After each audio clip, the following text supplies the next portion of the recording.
সুপ্রিয় দর্শক, আসসালামু আলাইকুম। আপনাদের সবাইকে স্বাগত জানাচ্ছি। এখনকার আলোচনা আপনাদের সঙ্গে আছি আমি সিরাজুল ইসলাম। দর্শক, হরমুজ প্রণালী বন্ধ করে দিয়েছে ইরান। এদিকে পাকিস্তানের স্বরাষ্ট্রমন্ত্রী সৈয়দ মহসিন রেজা নাকভি ইরান সফরে গেছেন এবং তিনি ইরানের পররাষ্ট্রমন্ত্রী সৈয়দ আব্বাস আরাকচিকে সাথে নিয়ে সুইজারল্যান্ডে যাচ্ছেন আলোচনার জন্য।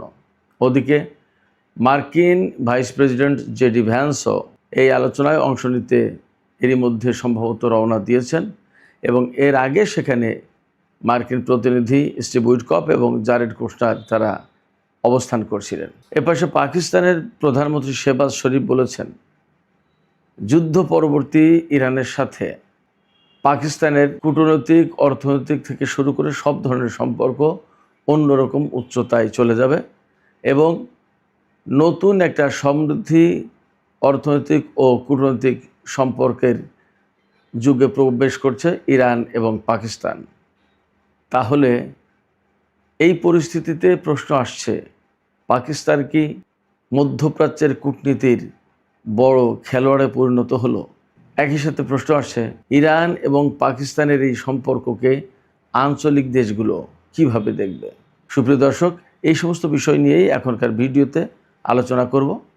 আশা করি শেষ পর্যন্ত সঙ্গে থাকবেন।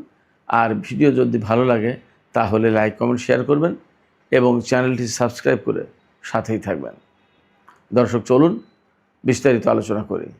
ইরান এবং আমেরিকার মধ্যে যে সমঝোতা সই হয়েছে, যেটাকে ইসলামাবাদ সমঝোতা বলা হচ্ছে, সেই সমঝোতার প্রথম শর্ত হচ্ছে লেবাননের যুদ্ধবিরতি হতে হবে।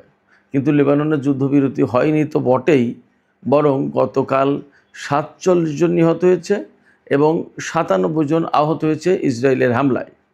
আর আজকে অন্তত 16 জন নিহত হয়েছে ইসরায়েলের হামলায়। এই প্রেক্ষাপট, অর্থাৎ ইসরায়েল যখন লেবাননে একের পর এক হামলা চালাচ্ছে এবং কারো কথা শুনছে না, তখন ইরান প্রতিবাদ স্বরূপ বা আমেরিকার উপর চাপ সৃষ্টি করার জন্য হরমুজ প্রণালী বন্ধ করে দিয়েছে। হরমুজ প্রণালী বন্ধ করে দিয়েছে এবং এই ঘোষণা দিয়েছে ইরানের সামরিক বাহিনীর হেডকোয়ার্টার, যেটা খাতামুল আম্বিয়া হেডকোয়ার্টার, সেখান থেকে বিবৃতি দিয়ে এটা নিশ্চিত করা হয়েছে। এছাড়া ইরানি নৌবাহিনীর পক্ষ থেকে বিবৃতি দিয়ে বলা হয়েছে, কোনো জাহাজ যেন হরমুজের দিকে না যায়, হরমুজ এখন থেকে বন্ধ।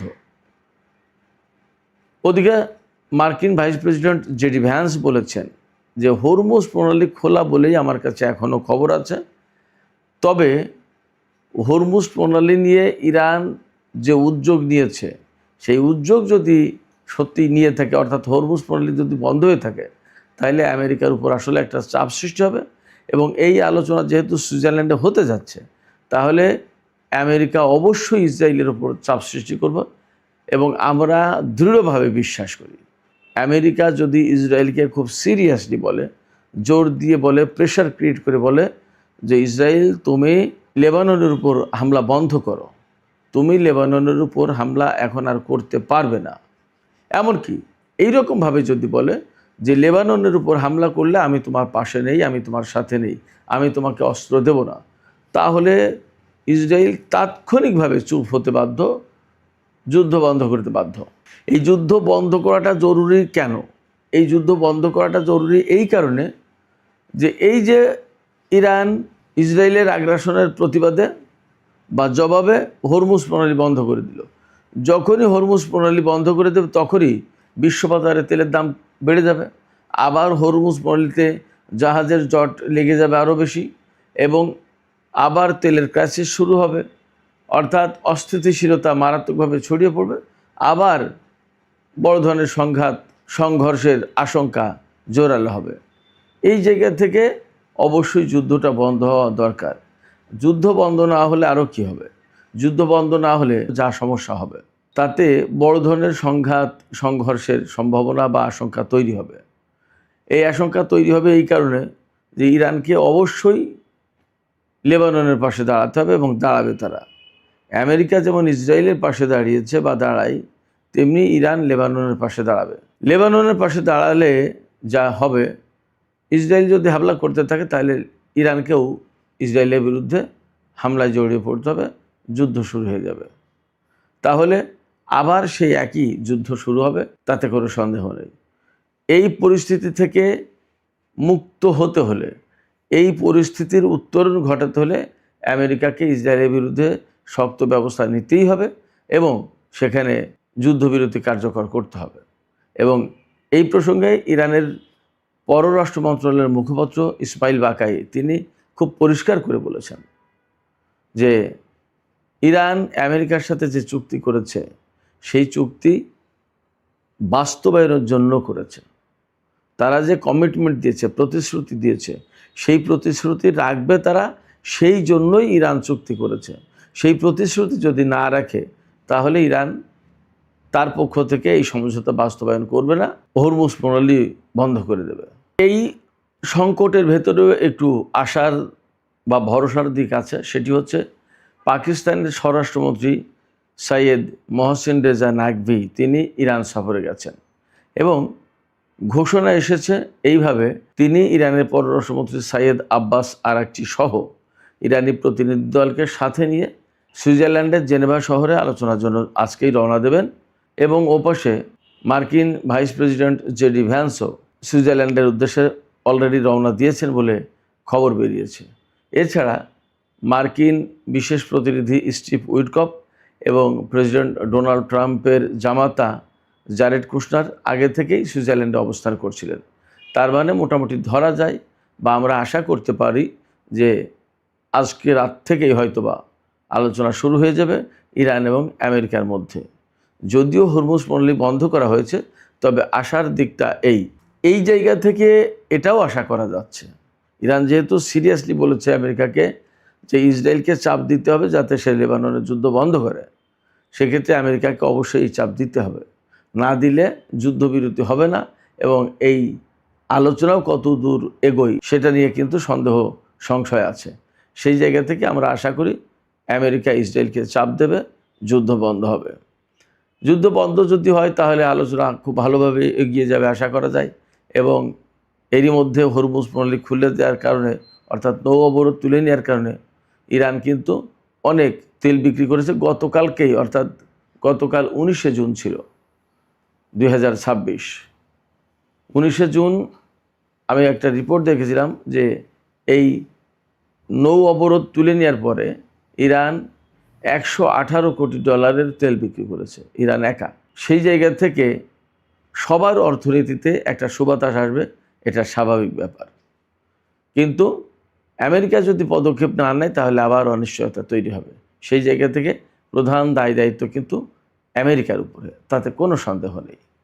এদিকে এই যে যুদ্ধবিরতি কার্যকর হলো ইরান এবং আমেরিকার মধ্যে, তারপরে ইসলামাবাদ সমঝোতা সই হলো, তাতে ইরানের প্রেসিডেন্ট এবং মার্কিন প্রেসিডেন্ট সই করলেন। এপাশে পাকিস্তানের প্রধানমন্ত্রীও সই করেছেন মধ্যস্থতাকারী দেশের প্রধানমন্ত্রী হিসেবে। এরপরে পাকিস্তানের প্রধানমন্ত্রী শেহবাজ শরীফ দেশটির পার্লামেন্টে বক্তব্য দিয়েছেন। সেই বক্তৃতায় তিনি জানিয়েছেন ইরানের সাথে পাকিস্তানের এই যুদ্ধ পরবর্তী একটা কূটনৈতিক, অর্থনৈতিক থেকে শুরু করে সব ধরনের সম্পর্কে সুবাতাস লাগবে এবং এই সম্পর্ক অন্যরকম উচ্চতায় চলে যাবে। তিনি আশা করেছেন যে ইরান প্রতিবেশী দেশ হওয়ার কারণে এবং এই যুদ্ধবিরতির ক্ষেত্রে মধ্যস্থতায় ইরানও সহযোগিতা করেছে, তা না করলে যুদ্ধবিরতি হতো না। তো এই যে সহযোগিতা, এই সহযোগিতার কারণে আশা করা হচ্ছে এই সহযোগিতা দিন দিন আরও বাড়বে এবং সেই সহযোগিতা বিভিন্ন ক্ষেত্রে ছড়িয়ে পড়বে। তাতে ইরান এবং পাকিস্তানের মধ্যে সম্পর্ক অনেক বেশি ঘনিষ্ঠ হবে এবং এতে দুই দেশেরই অর্থনৈতিক উন্নয়ন অর্জিত হবে। পাকিস্তানের প্রধানমন্ত্রী শেহবাজ শরীফ সংসদে দেয়া বক্তৃতায় তিনি দাবি করেছেন যে ইরান এবং আমেরিকার মধ্যে এই যে যুদ্ধবিরতির ব্যাপারে মধ্যস্থতা করা হলো, চুক্তির ব্যাপারে মধ্যস্থতা করা হলো পাকিস্তানের পক্ষ থেকে, এর কারণে পাকিস্তান সারা বিশ্বে আন্তর্জাতিক অঙ্গনে একটা বিরাট মর্যাদার আসনে বসেছে এবং সবাই পাকিস্তানের এই কূটনৈতিক দক্ষতার যোগ্যতাকে বিশেষ সম্মানের চোখে দেখছে, সম্মান করছে। তিনি দাবি করেছেন এই যে সম্মান, এটা আসলে গোটা পাকিস্তানের জনগণের সম্মান, রাষ্ট্রীয় সম্মান, জাতীয় সম্মান এবং এই সম্মানের ভাগিদার সবাই। এই জন্য সবাইকে একসাথে কাজ করার আহ্বান জানিয়েছেন তিনি। একই সাথে প্রেসিডেন্ট পেজেশকিয়ানকে তিনি পাকিস্তান সফরের জন্য আমন্ত্রণ জানিয়েছেন এবং তিনি সেই আমন্ত্রণে বলেছেন যে আপনাকে স্বাগত জানানোর জন্য পুরো পাকিস্তানি জাতি আগ্রহের সাথে অপেক্ষা করছে। শেহবাজ শরীফ আরও জানিয়েছেন যে তিনি সৌদি ক্রাউন প্রিন্স মোহাম্মদ বিন সালমানের সাথেও ফোনে কথা বলেছেন এবং তাকে অভিনন্দন জানিয়েছেন এই চুক্তি সই হওয়ার জন্য। সালমান তিনি নিজেও পাকিস্তানের প্রধানমন্ত্রীকে অভিনন্দন জানিয়েছেন, শুভেচ্ছা জানিয়েছেন এই চুক্তি, এই সমঝোতা এবং যুদ্ধবিরতির ক্ষেত্রে মধ্যস্থতা করার জন্য। ওই ফোন আলাপে পাকিস্তানের প্রধানমন্ত্রী বলেছেন সৌদি আরব থেকে শুরু করে আঞ্চলিক বেশ কয়েকটি আরব দেশ এই যুদ্ধবিরতি এবং ইরান ও আমেরিকার মধ্যে সমঝোতার ক্ষেত্রে সহযোগিতা করেছে। তারা এই সহযোগিতা না করলে এই যুদ্ধবিরতি এবং ইসলামাবাদ সমঝোতা এটা খুব সহজ হতো না। এই জায়গায় শেহবাজ শরীফের একটা কথা বিশেষভাবে গুরুত্বপূর্ণ যে ইরানের সাথে পাকিস্তানের সম্পর্ক উন্নত হবে এবং অর্থনৈতিক সহযোগিতা বাড়বে। এই সহযোগিতাটা কীরকম বাড়বে আমরা বুঝতেই পারি। পাকিস্তান এবং ইরান যেহেতু একেবারে সীমান্তবর্তী দেশ, 900 কিলোমিটার দুই দেশের মধ্যে অভিন্ন সীমান্ত, কমন সীমান্ত রয়েছে। এই সীমান্ত ব্যবহার করে তারা বাণিজ্য করতেই পারে। পাশাপাশি আপনাদেরকে আমি একটা বিষয় স্মরণ করে দিতে চাই, প্রেসিডেন্ট মাহমুদ আহমদিনেজাদের সময় সম্ভবত পাকিস্তান এবং ইরানের ভেতরে একটা চুক্তি সই হয়েছিল, যে চুক্তির আলোকে পাকিস্তান পাইপলাইনের মধ্য দিয়ে ইরান থেকে তেল আনবে। সেই পাইপলাইন কিন্তু ইরানের পাশের যে অংশটা সেটা পুরোপুরি অনেক আগেই তৈরি করা হয়ে গেছে। পাকিস্তানের অংশটা তৈরি করা হয়নি, কারণ মার্কিন নিষেধাজ্ঞার কারণে এবং আমেরিকার সাথে পাকিস্তানের যে সম্পর্ক তাতে তারা সাহস করেনি। এখন আশা করা হচ্ছে যদি ইরানের সাথে আমেরিকার বৃহত্তর একটা চুক্তি হয়ে যায়, চূড়ান্ত চুক্তি হয়ে যায়, তাহলে পাকিস্তান এবং ইরানের মধ্যে এই যে পাইপলাইনের যে সম্পর্ক অর্থাৎ পাইপলাইন সেট আপ করার ব্যাপার, এটা পাকিস্তান নির্মাণ করে ফেলবে এবং ইরান থেকে সহজেই এবং কম খরচে আমি ধারণা করি প্রতিবেশী দেশ হিসেবে হয়তো কম দামেও তেল পাবে পাকিস্তান। তার মানে পাকিস্তান বিরাটভাবে এখানে লাভবান হবে। আর আঞ্চলিকভাবে কূটনীতির ক্ষেত্রে একটা প্রভাবশালী দেশ হয়ে উঠল পাকিস্তান, তাতে কোনো সন্দেহ নেই। উপসাগরীয় যে সমস্ত আরব দেশ, প্রত্যেকটা দেশ এখন পাকিস্তানকে বিশেষ মর্যাদার চোখে দেখবে। আগে অনেকেই হয়তো একটু গরিব দেশ হিসেবে দেখত, তাদের সামরিক সক্ষমতাকে সমীহ করত, কিন্তু গরিব দেশ হিসেবে কিন্তু একটু নেগলেক্ট করত। এখন সেই পরিস্থিতি কেটে যাবে এবং পারস্য উপসাগরীয় এলাকায় এবং ইরানের সাথে সবার সাথেই পাকিস্তানের একটা বিশেষ বড় রকমের সম্পর্ক তৈরি হবে। এই সম্পর্কের ধারায় আমি মনে করি যে এতদিন পাকিস্তানকে সৌদি আরব বা আরব রাষ্ট্রগুলো যে নিজেদের মিত্র বলে ব্যবহারের চেষ্টা করত, এই পরিস্থিতি কেটে যাবে। এইটা আর করতে পারবে না, বরং এখন পাকিস্তান সৌদি আরব, কাতার বা আদার যে সমস্ত উপসাগরীয় আরব রাষ্ট্র আছে তাদের যেমন বন্ধু হবে, তার চেয়ে আমি মনে করি আরও বেশি ঘনিষ্ঠ বন্ধু হতে পারে ইরানের। পাকিস্তানের সাথে সৌদি আরবের হয়তো একটা সামরিক চুক্তি আছে, কিন্তু এই যে যুদ্ধবিরতি, যুদ্ধবন্ধ এবং সমঝোতা স্মারক সই, এই যে পাকিস্তানের মন্ত্রী, সেনাপ্রধান, পররাষ্ট্রমন্ত্রী অহরহ যাচ্ছেন আসছেন, এই পরিস্থিতিটা কিন্তু থাকবে ইরান এবং পাকিস্তানের ভেতরে। সেক্ষেত্রে আরব রাষ্ট্রগুলো পাকিস্তানকে যেভাবে ব্যবহার করার চেষ্টা করতো ইরানের বিরুদ্ধে, সেই পরিস্থিতি আর থাকবে না। এই জায়গা থেকে আর একটা কথা আমি বলি, পাকিস্তানের ভেতরে উগ্র কিছু সন্ত্রাসী চরমপন্থী গোষ্ঠী আছে যারা পাকিস্তান ইরান সীমান্তে থাকে। এরা ইরানের ভেতরে ঢুকে বিভিন্ন সময় নাশকতা চালায় এবং এদের সাথে বিশেষ করে সৌদি আরব বা আরব বিশ্বের যে সমস্ত দেশে ওয়াহাবি সালাফি মতবাদ আছে, এদের সাথে তাদের সম্পর্ক আছে। এখন যে নতুন প্রেক্ষাপট, নতুন অধ্যায় শুরু হলো, এই নতুন প্রেক্ষাপটের নতুন অধ্যায়ে ইরানের ভেতরে এই নাশকতার মাত্রাটাও আশা করা যায় খুবই কমে আসবে। এইটা যদি কমে যায় তাহলে ইরানের ভেতরে সামগ্রিকভাবে নাশকতার যে ঘটনাগুলো ঘটতো এর অনেক কিছু এখন কমে যাবে, এমনটা আমরা আশা করতে পারি। তো সামগ্রিকভাবে এই চুক্তি যদি বাস্তবায়িত হয়, যুদ্ধবিরতি যদি হয়, তাহলে পাকিস্তানের সাথে ইরানের যেমন সম্পর্ক হবে, তেমনি পাকিস্তানের সাথে ইরানের সাথে আরব রাষ্ট্র, বিশেষ করে পারস্য উপসাগরীয় এলাকার আরব রাষ্ট্রগুলোর একটা ত্রিমুখী ভিন্ন মাত্রার সম্পর্ক হবে বলে আশা করা যাচ্ছে। ব্যাপারটা যদি এই রকম হয় তাহলে মোটামুটি নিশ্চিত হওয়া যায় আমেরিকা এখানে কিন্তু প্রভাবশালী মাতব্বর হিসেবে থাকতে পারবে না। তখন আমরা অবশ্যই একটা নতুন ভূ রাজনীতি, নতুন পরিবেশ এবং নতুন মধ্যপ্রাচ্য দেখব। সুপ্রিয় দর্শক, আজকের আলোচনা এখানেই শেষ করতে চাই।